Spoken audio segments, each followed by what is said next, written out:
This is a video comparing the Gregory Baltoro backpack from 2021, the model in orange, to the updated Baltoro backpack in 2022 over here in what they call Alaskan blue.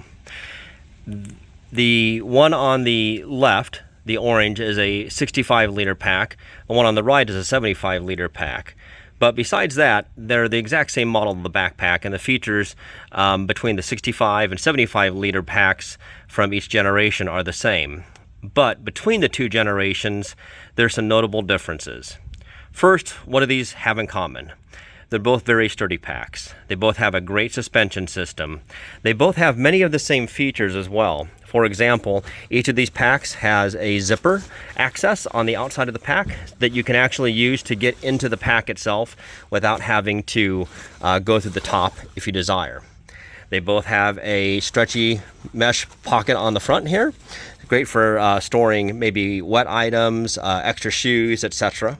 They both also have a couple of fairly roomy front pockets as well here. So this is not going into the main pack, but these are outside. I use these a lot for storing smaller items that I need to get to, things that I don't want to have to necessarily dig through my pack to get to.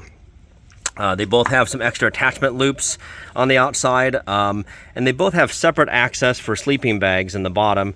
There is a divider in each of these packs that separates the sleeping compartment from the main compartment. Just so you know, though, the divider is it's not fully detachable, but you can basically remove it by detaching one side with some toggles. The divider also is not completely solid, so smaller items can get through, but it is useful. It is very helpful. They both have dual pockets on each side of the waist belt, but I'll point out some differences there as well.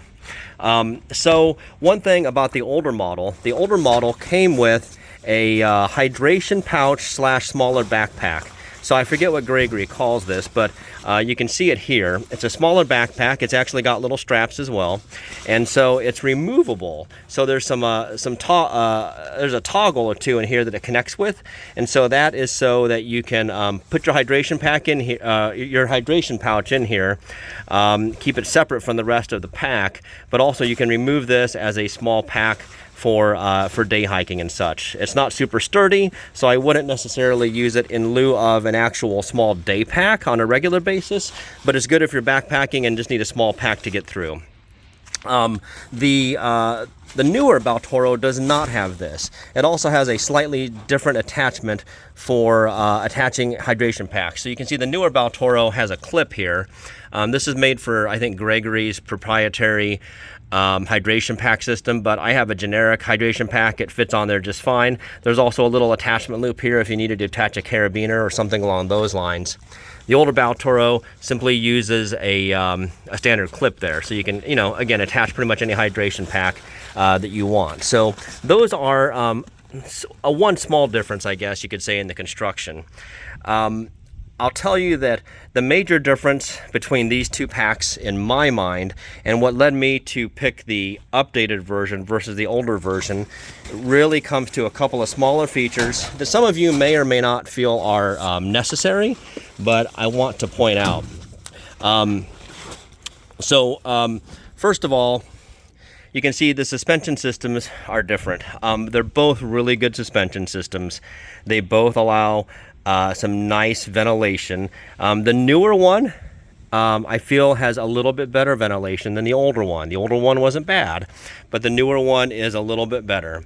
Also, the newer suspension system is a lot more adjustable through Velcro. So you can hear it in there. There's a Velcro adjustment, and the shoulder strap mechanism can move up and down quite a bit. On the older one, it's pretty much fixed. There's no real Velcro adjustment. If I can show you, there's a couple of points here inside of here where there's maybe like two spots about 1 inch apart where you can attach the shoulder straps to. You can see them there, but there's not much adjustment there. Now, as long as the pack fits you, that's fine. But if somebody is growing, maybe they're a teenager, or maybe you just want something with a little more adjustment to dial it in a little closer, you're going to have more options with this version, with the Velcro style adjustment, than this version, which basically has two fixed points. But again, if this pack fits you fine, no worries, right? The waist belts on these are both very nice, very heavy duty. I will say there's a little more lumbar support in the older one. The older one has a detachable Velcro pad in the back where you can reduce that if you want. I liked that, but I don't miss it on the new one. Not having it on the new one. One thing I will say, a big deal to me was the hip belt pockets. I use these quite a bit. The hip belt pockets on the older Baltoro, they're decent sized. They're not big enough to fit many smartphones. My phone is a Samsung Galaxy S22. It's not the largest model, it's the standard S22. With the case on it, it will not fit in that pocket, nor will it fit on the pocket on the other side. These are pretty small. Maybe if you had a smaller phone it might, but I will tell you my S22 does not fit in there. And I really like having a cell phone in my hip belt pocket, mainly for taking quick snapshots along the way on a hike. They greatly increase the size of the hip belt pocket. It's both longer and deeper and actually has a lot more volume on the new one. Both pockets do on either side than the old one. So that was, I know as silly as it sounds, but that was a big selling point for me on the new one. The suspension system, waist belt on the old one is fine. You can see it's pretty traditional. There's nothing that comes out to extend it. On the newer one, there is an extension here. So it's held in with Velcro, as you can see. And you can pull these tabs out a little bit further so that if you need to, it creates a little more comfort if you need a hip belt that's maybe a little bit bigger than the stock hip belt is in terms of circumference.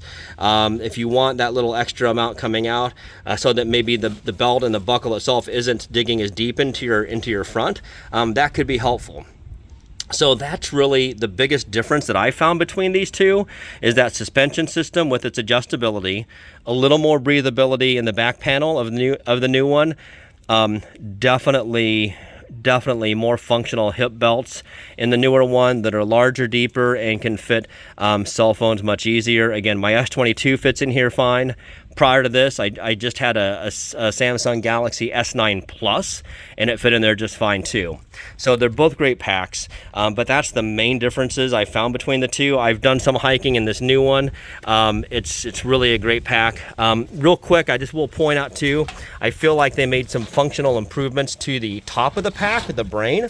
On the old pack, you can see there's two pockets going either way here, and one kind of goes under the other. So there's a pocket here and a pocket here that can kind of go under the other. Those are okay, nothing wrong with those. I do like the newer pockets on the brain.